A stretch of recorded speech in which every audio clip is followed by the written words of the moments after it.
उपवासाला तेच तेच साबुदाण्याचे पदार्थ खाऊन कंटाळा असाल, काहीतरी पोटभरीचं व चविष्ट खायचं असेल तर हे उपवासाचे पराठे नक्की एकदा बनवा. चला तर मग रेसिपीला सुरुवात करू.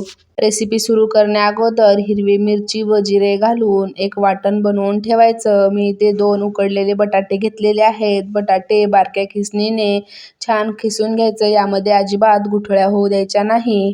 खिसून घेतलेल्या बटाट्यामध्ये 2 वाटी भगरीचं पीठ घालायचं. बरेचसे जण याला वरईचं पीठही म्हणतात. मी तर विकतचं वापरलेलं आहे. तुम्ही घरीही बनवू शकता.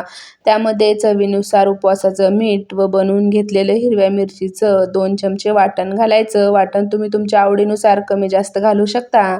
सुरुवातीला व्यवस्थित मिक्स करून घ्यायचं व त्यामध्ये थोडं थोडं कोमट पाणी घालून छान मऊसूद असं पीठ मळून घ्यायचं. इथे पाहू शकता या टेक्स्चरचं मी पीठ मळून घेतलेलं आहे. आता याला अजिबात भिजत वगैरे ठेवायचं नाही.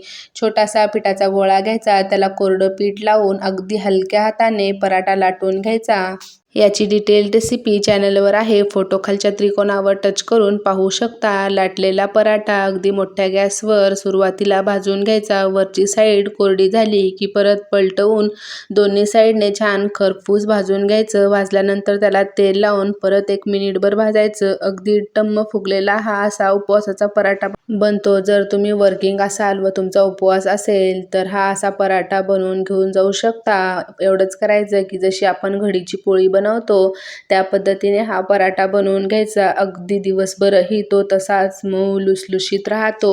याच पद्धतीने मी बाकी सर्व पराठे बनवून घेतलेले आहेत. सांगितलेल्या प्रमाणामध्ये अगदी मीडियम साईजचे 8 ते 9 पराठे बनवून तयार होतात.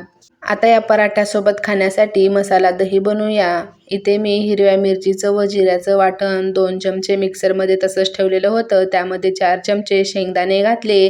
चवीनुसार उपवासाचं मीठ व 1 मोठी वाटी दही घातलेलं आहे. आता याला हलकंसं मिक्सरला फिरवून घेऊ. इथे आपलं मसाला दही बनवून झालेलं आहे.